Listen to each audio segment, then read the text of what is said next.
My name is Arun Kumar and I am the driver. You join me at the shop in front of this flying Tesla for Driven Diary episode 33. What is Driven Diary? It's the documentation of my life as I work to build a billion-dollar automotive services business called Driven Auto Co. Check out drivenautoco.com to see everything that we are doing. In this week's episode, I take a trip through the Midwest. I get to see giant parking lots filled with abandoned F-150 Lightnings, and I open our newest office in rural South Dakota.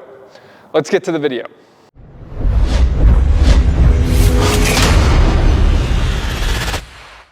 Monday morning, I was at the shop, but I couldn't film it. And that's because we had a fairly serious intervention with the team that I can't really go into more detail about, but it was a very necessary event that took place. I want to document it, at least to this extent, so you know it happened. And I wish I could get into more detail about it, but it's just not appropriate for everybody involved in my business that I do so. Now, that being said, it did involve sacrifices as a business owner. I had to reschedule my flights. I had my whole week planned out. I had to change around my schedule to make this work. It was quite costly to move around my flight, but it was an extremely necessary act that took place, and I'm grateful that it all worked out accordingly.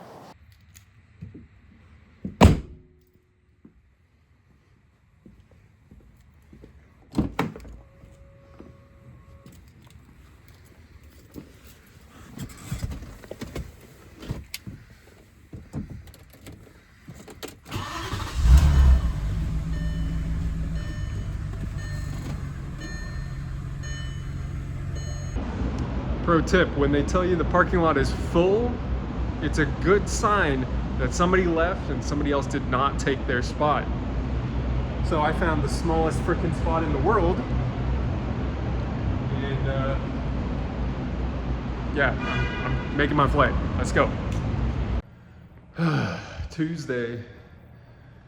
It is 6 something a.m. and flew to Detroit yesterday, so here I am near Detroit, and I'm staying in a very nice hotel. If you remember back to when I was in Ireland, in the castles, that sort of hotel, a big golf course, huge grounds. And this is actually a charity hotel. At the end of the year, all profits go to charity. It's owned by a very wealthy local family, apparently. And I got here at about midnight last night, woke up at 5:30, because I got shit to do. And yeah, just gonna push on, really. That's all there is to say. I think I don't hear many other people doing this kind of thing, like regularly updating folks on their lives, talk much about sleep, and it is something I focus on a lot, so maybe I should stop. Maybe I should just be dealing with what I need to deal with. Sleep when I get the time to. But yesterday, easy travels out here, stopover in Denver. Lots of work with the team, working on both flights. Successful team intervention yesterday morning at the shop. That was a very necessary meeting to have, get the team going in the right direction, and I had to move my flight to do it. So I'm really glad that I did move my flight, that the intervention was successful, and that we can move on in a better direction. So plenty going on, and that's all for now.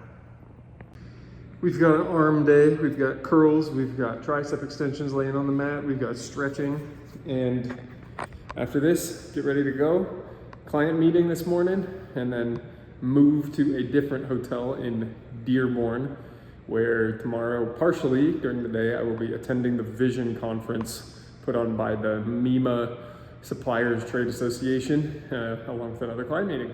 So that's why we're out here, that's why we're doing this trip.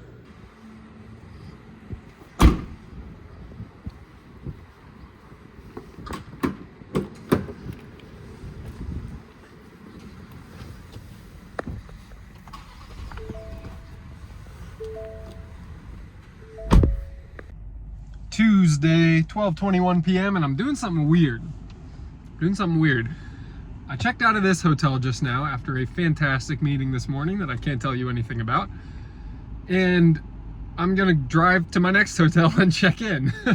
So that's how today's going. So I'm gonna drive 25 minutes, go to my second hotel, check in, and I need a nap badly, and I need food. I've barely eaten anything today. And then second workout, get a little work done, and then pick up some of the rest of my team at the airport tonight.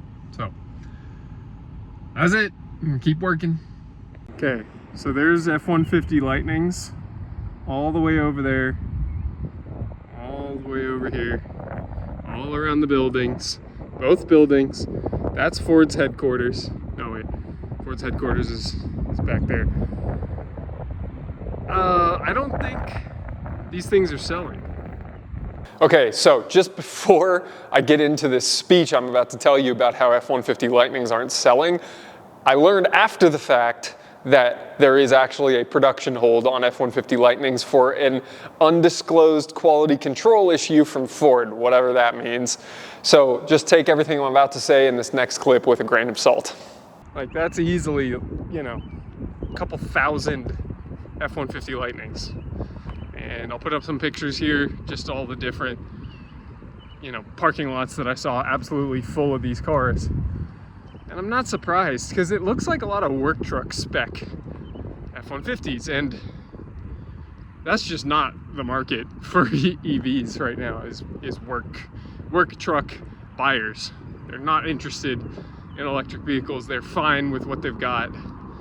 They don't need your stupid regulations. That's why they're not selling. That's a big old parking lot right next to Ford HQ. What you gonna do? So, Dearborn, Michigan, that's where we're at this evening. It is Tuesday evening. I've done a good amount of work, finishing up the day with this workout, and I'm gonna rest up tonight for a couple of long days ahead.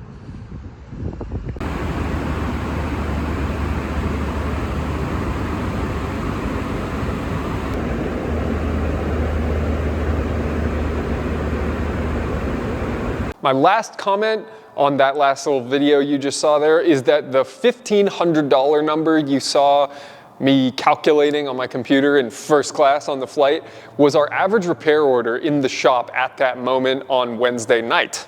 Now, that was incredible. Our average repair order since opening Driven Auto Care has been in the $700 range. So to get a $1,500+ average repair order is pretty impressive, and I gotta give it to my manager, John, who is making all of that happen. I just flew in on that plane. Well, here we are in Rapid City, South Dakota. And first of all, it really makes me feel like a baller to be like checking my business dashboard from the first class seat on the plane on the way to my second office in a new state. Yeah, that's right, second office. So geographic diversification is in play. Let's go to the hotel, get my second workout in. It's already 8:42 p.m. Mountain Standard Time. I've been up since 5 a.m. Eastern Standard Time. I gotta wake up at 3:30, I think is what I've told myself for tomorrow. So making the most of this trip.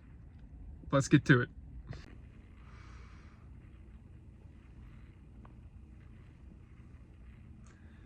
My hotel has a water park.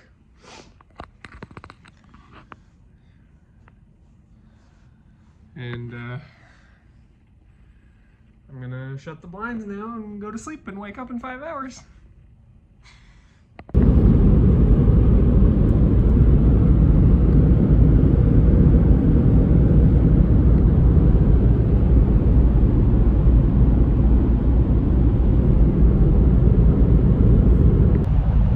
It is Thursday morning, 8 a.m. and I'm on my way to Lead, South Dakota, I believe is how you pronounce it, where I have my office. And excited to go there. And on my way, I get this wonderful long drive on I-90. Really nice scenery out here. Rolling hills covered in trees, rolling hills not covered in trees.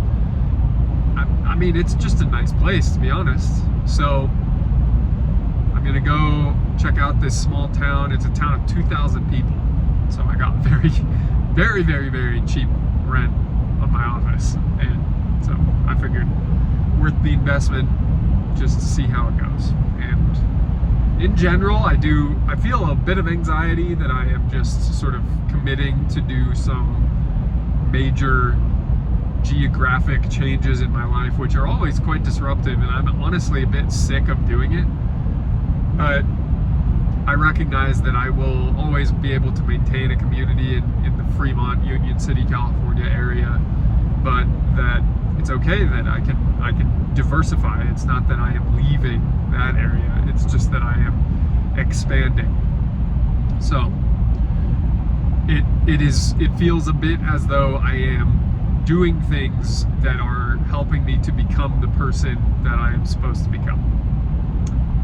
So that's it. Review on this Jeep Grand Cherokee 4xe. It sucks. It's very luxurious in here. The interior is quite nice, but driving experience is odd. The hybrid system is quite annoying. The sport mode that I've got it in permanently so that it doesn't auto shut off the engine every 2 seconds is just not very smooth. It's quite a jerky shift. The adaptive cruise control certainly works, which I'm happy about. And in case I need, which I don't think I will, judging by that last video you just saw, the 4-wheel drive for any snow, I'm ready. That's why I rented an SUV. Anyways, that's all for now. Talk to you later.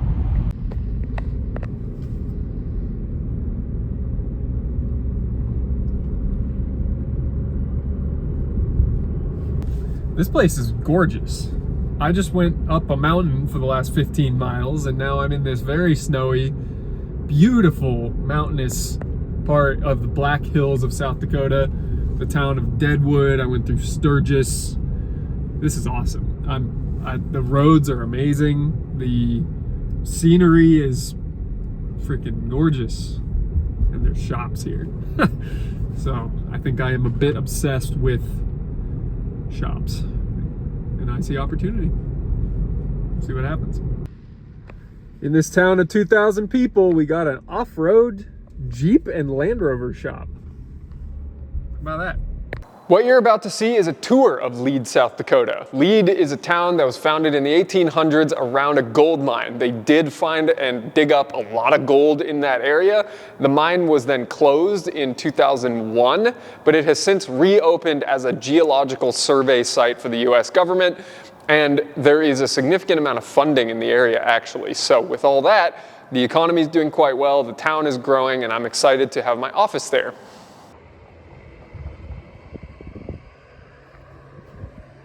What?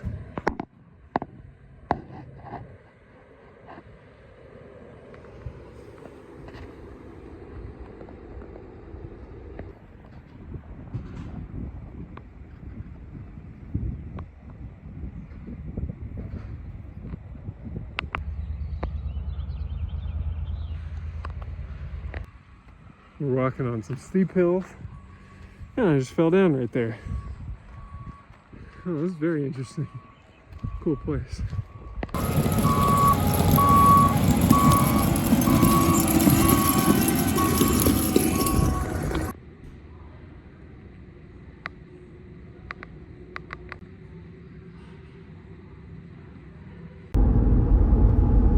And for the final stop on this South Dakota tour, we're going to Mount Rushmore.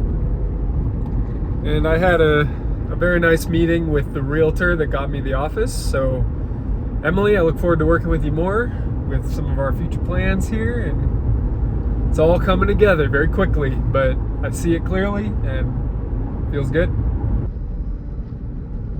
What do we have there?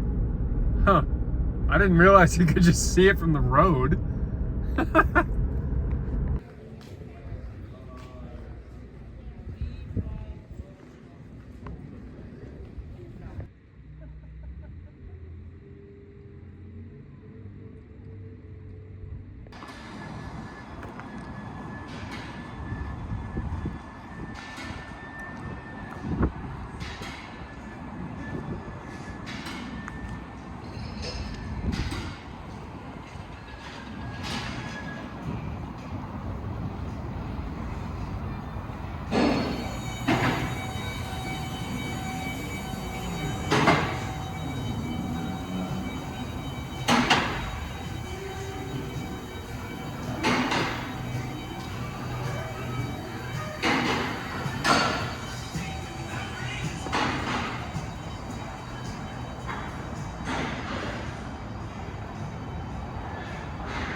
It's Friday, and it is 11:12 a.m.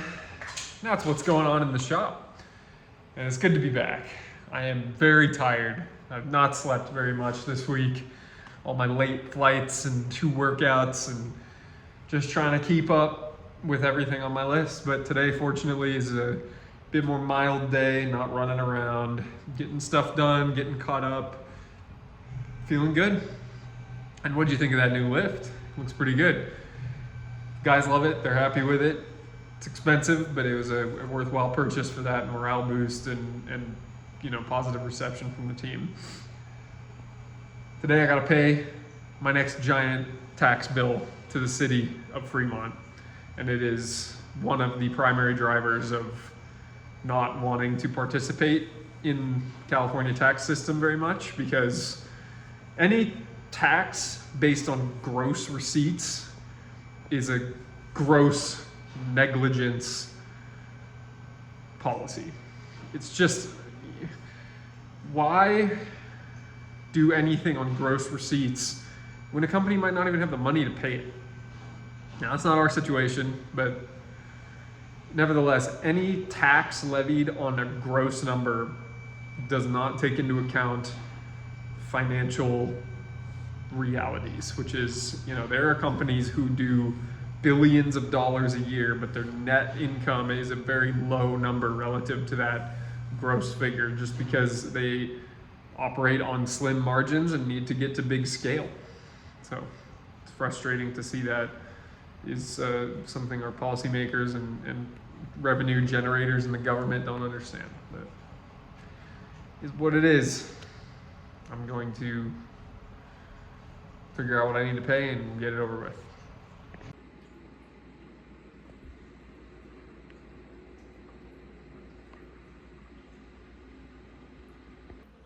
Sunday morning, 5 a.m., and I'm setting up a new laptop for Tesla diagnostic software.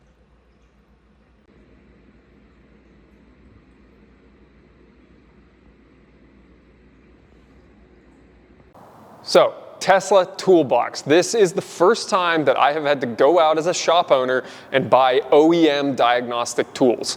This car behind me is the culprit. This is a 2013 Model S that has a problem with both the air conditioner and heater control systems. Now, what this means is, in order to get more diagnostic information about this car, we have to plug in a computer. These cars come with a sort of onboard computer for light diagnostic work for most service procedures and maintenance and things like that. And you can do all that just off of the screen in the middle of the car. But when it comes to the more complex stuff that Tesla predicted that we wouldn't need very much of, they want you to get a laptop, get a $3,000 a year software subscription, and get to work using their proprietary systems. Now, this is a dicey topic. This gets right into the middle of the Right to Repair Act and the need for private citizens to be able to access everything about their car. Tesla does make available a daily subscription for $165, as you saw there, but that's still expensive, and I don't know if this is necessarily the right path for automakers to take. It definitely prohibits people from wanting to buy their cars if you can't fix them without going back to the manufacturer and paying an exorbitant amount of money for a software. I don't know. Sometimes I think back on the early 2000s, the 90s, and before that, and I think about, cars during that time, just getting into OBD2, just getting into computers was really the best time. You had the best of both worlds, where you had computers with much more advanced diagnostic tools within them, but you didn't have all the security that came in the late 2010s and now into the 2020s. It's very interesting to see what will happen in the coming years. And that's it for Driven Diary episode 33. Thank you so much for watching. Please leave a comment below if you have any questions or comments about this week's video, any observations you want to make me aware of, like my fly is down in one of these clips or something like that.